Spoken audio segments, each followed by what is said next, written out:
unlimited access to the spa from now on. How could John keep this a secret? It's just evil, unforgivable. Without my knowledge, my in-laws' place had transformed into a luxury hotel. Now, I can enjoy the spa every day and indulge in delicious meals. But kidding aside, the thought of them using my precious son for their own desires, it's outrageous. They better be ready. My name is Amy, a 35-year-old office worker in the administrative department of a pharmacy. I live with my husband John and our first-grade son Edward. John and I met through a colleague at work, and from the moment we met, we clicked. We quickly became close, started dating, and were married the following year. With my upbeat husband John and lively son Edward, I was leading a life of ordinary happiness. Another thing that makes me glad I married John is having his mother-in-law Renda in our lives. Having lost my mother early, I was raised by my father. My mother-in-law, who I barely knew as a mother figure, treated me like her own daughter since the start of our marriage. Amy, do you have any plans this Sunday? Why don't you and Edward come over for dinner? She would say, always treating us to delicious meals. When Edward was younger, she was a great support for my parenting struggles, even helping to pick him up from daycare when I couldn't leave work. Edward grew very attached to her, and spending Christmas at my in-laws had become a tradition for our family. Amy, your mother-in-law really is the best, isn't she? My colleague Emma would say, listening with an envious look. It was Emma who introduced me to John. They had been friends since college. Emma, with her bright personality and many friends, joined the company with me. We were close enough to share work frustrations, family matters, and personal issues. The pharmacists and other staff were kind, and the company had excellent benefits. Emma and other colleagues with children continued to work full-time as before our pregnancies. Recently, John's been saying he has to work on weekends and isn't home even on his days off, I said, sounding a bit discontented. Are you suspecting him of cheating? Emma laughed. That's laughable. But it was true. John had been away from home more often. Dad, are you working again today? Edward asked, wanting to play with John. I have to work, sorry, John said apologetically. I couldn't say anything back, feeling proud of John for working hard for our family. Little did I know back then that such dedication would turn into such a terrible betrayal. Rock, paper, scissors. Oh, the worst, I sighed. My workplace is usually closed on Sundays and holidays, but about once a month, we're on duty for the hospital gate on Sundays. Accordingly, our pharmacy also opens. It seems Christmas is our turn this time. We played rock, paper, scissors to decide who would work. Unfortunately, I lost. I wanted to spend Christmas at my in-laws, but no choice. I have to do my best, I muttered to myself, only to be chuckled at by the friend sitting next to me. It's not funny, I said to her. She laughed and apologized. Sorry. This woman is also an officer, and we met at the daycare. Her son Henry and Edward are very close, and our families have become friends. We used to go on trips together, though we've been too busy lately. Her husband Tom is also a kind and gentle person. Her name is Isabella. I call her Henry's mom, or Isabella. By the way, Isabella, thanks for playing with Edward in the park last Sunday when I had to work. When John had to take care of Edward on weekends, today I played with Henry in the park, Edward told me. When I asked John about it, he said he ran into Henry and his parents at the park by chance and played together. Really? I asked John, but his vague response frustrated me. By the way, mother-in-law called and said she's looking forward to Christmas. I can't make it, but have fun. I can't go because of work, so it looks like Christmas will be without me this year, I told Isabella. Mother-in-law sounded very disappointed when I told her I couldn't come, but maybe I'll put John to work and have him do a thorough house cleaning. It's been a while, she said, sounding quite excited about the idea. Feel free to use him as much as you like, I laughed as I talked with mother-in-law. It was close to Christmas when this happened. I was working a late shift that day and had to do some unexpected overtime. I hurriedly tried to contact John but couldn't reach him. I ended up calling my son's mobile phone. Mom, are you done with work? Edward answered the phone with a cheerful voice, happy to hear from me. Sorry, Edward, Mom is working late. Can you put Dad on the phone? But Edward said John wasn't there. Wondering where they could be, I said, Hello, Amy. It must be tough working so late. John called and said he's going to be late because of work, mother-in-law said. Hello, Amy. It must be tough working so late. John called and said he's going to be late because of work, mother-in-law said. She told me that while she was preparing dinner in her house. John called her. Sorry, Mom. Amy's on a late shift and I should get home early, but I have to work overtime. Please help. After saying that, John hung up and couldn't be reached again. I was furious with John's actions. He hadn't contacted me at all, thinking maybe he wouldn't get caught. I rushed home. John still hadn't returned, and at the dinner table were mother-in-law and Edward, eating. Mother-in-law said she was happy to have dinner alone with her grandson. Even though I apologize, I really respect mother-in-law. John came home late that night. Hey, about work, you promised to take care of things when I have a late shift. Can you at least keep that promise? I said quietly, what can I do? It's work, I muttered to myself. John raised his voice and even suggested that I quit my job or become a part-timer. When John met me, he praised me for working in healthcare, but that John who said such nice things is no longer here. Our current lifestyle is also thanks to my income. Even though I'm an equal partner to John, he's been doing less housework lately and hasn't been taking care of Edward either. And this guy, hey, you're not cheating, are you? I looked at John with cold eyes. There's no way. You're overthinking, Amy. He suddenly changed his tone and put his arm around my shoulder. That said it all. John has always tried to appease me like this when he's lying or feeling guilty. How dare he cheat? He better be prepared. I was glad Edward was asleep. I didn't want to show our son such an ugly fight. From then on, we acted normal in front of Edward, but when it was just the two of us, we hardly talked or even made eye contact. When I told my colleague Emma about what happened, she said, "That guy is the worst. Let me know if you need anything." That was a cool thing to say. Days passed, and before I knew it, it was Christmas Eve. Take good care of Edward, will you? Say hello to Renda for me, I said to John, but as usual, he didn't even meet my eyes. I'm off then, he replied indifferently, and John and Edward left for my in-laws' house. What's with that attitude? It's so annoying, I thought to myself. I spent a lonely Christmas Eve alone in our eerily quiet house.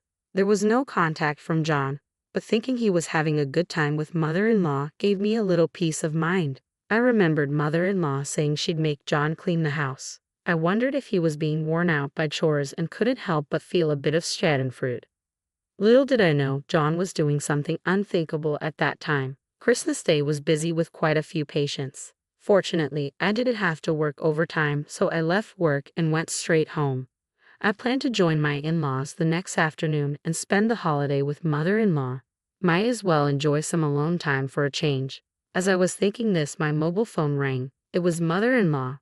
Thinking it was going to be a complaint about John being lazy, I answered.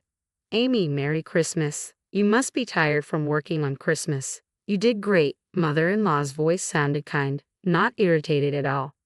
Merry Christmas, Renda. I wish I could have spent it with you too. Is Edward just playing games? When I asked, mother-in-law fell silent. Even after calling Renda's name a few times, there was no response. I wondered if it was a bad signal. Amy, John and Edward didn't come here this year. I spent Christmas alone, mother-in-law finally said, and then began to sob over the phone. I was in a panic. John and Edward definitely left the house yesterday. Where could they possibly be now? There was a long silence between mother-in-law and me. I'll head over to your place right now, I said. It's about a 40-minute drive to my in-laws. On the way, my mind was filled with thoughts of Edward. What if they were involved in an accident or some incident? These worries spun in my head. When I arrived at my in-laws, mother-in-law was already waiting outside. As soon as she got into my car, I asked quietly, should we call the police? Mother-in-law slowly shook her head. As I wondered why, mother-in-law began to speak. Amy, I'm really sorry about my stupid son. Do you think John is having an affair? Mother-in-law looked at me with teary eyes, and I almost started crying too. What? Actually, that's when I remembered something and hurriedly drove to a certain place. When we reached our destination, I called Edward's mobile phone. Hello? Is Dad nearby? I asked. Yeah, he's here. Come quickly, Mom, Edward answered immediately. Even though we have been apart for only a day, Edward's voice sounded dear to me. What is it, Amy? I'm busy right now. I heard John's voice on the phone, sounding like he wanted to end the call. Immediately, hearing that voice made me feel intense loathing, wanting to confront him. Renda, you said something about making him clean, right? So, are you at your parents' house now? John's response on the phone was calm. Yeah, that's right, Amy. I can't wait to see you. When did he become so adept at lying as easily as breathing? I thought to myself, should I have quit my job? Should I have tried harder at home? But none of that justifies an affair. Oh, Sorenda, you started a luxury hotel. Does that mean unlimited spa access? How could John keep this a secret? I won't forgive him, I said in a low tone filled with hatred. On the phone, John seemed quite flustered by my accusation. His silence prompted me to continue. Hey, come out of the room. This is the luxury hotel I always wanted to visit. You said it was too expensive, remember? As I spoke fluently, John seemed to give up. I'm sorry, he said in a barely audible voice.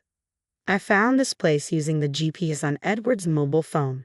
This hotel, not far from my in-laws, was the place I wanted to visit. The fact that John, who said it was too expensive for me, was enjoying himself here with his mistress infuriated me. Perhaps it showed on my face because on the way to the hotel, mother-in-law kept apologizing. It was then that I found out for the first time that when I worked late shifts, mother-in-law was almost always the one taking care of Edward. I hadn't noticed because she would return home before I got back. John, who was terrible at cooking, used to buy ready-made food, and if mother-in-law tried to cook, he stubbornly refused her. Looking back, that must have been a strategy to keep me from finding out. Even during that short time, John was so enthralled with his mistress. Mother-in-law initially believed John was really working, but as his absences increased, her suspicions of an affair naturally grew. The climax was when mother-in-law saw John walking arm in arm with an unknown woman, looking intimate. She debated whether to consult me but decided against it. The main reason was that she didn't want to lose the chance to see Amy and Edward. Mother-in-law sobbed in the passenger seat, knowing she cared so much for us. Tears streamed down my cheeks too. Mother-in-law was more considerate of me and Edward than John ever was. This time, John had contacted her, saying he would spend some rare time alone with Edward, but asked her to cover for him, saying he'd be at her house. Mother-in-law, suspecting a lie, worried about Edward and contacted me. I despised John from the bottom of my heart for involving so many people, I thought bitterly. At the hotel, after explaining the situation, we were made to wait in the lobby. Then, a man and a woman with guilty expressions on their faces emerged, along with Mom. I was getting bored. I played a law with Henry, who was Edward's friend from daycare. Henry looked around and said, "Looks like my dad hasn't arrived yet." He seemed a bit disappointed. John's mistress was Isabella, another mom from the daycare. I wasn't sure how long the affair had been going on, but these two fools had boldly involved our children. Apparently, they had told their sons that their respective parents would join them later. How despicable. John had booked 2 rooms, one for the children and the other for themselves. So repulsive. Thanks to the hotel's kindness, mother-in-law and I were allowed to stay in a room for a while, where she looked after the children in the other room.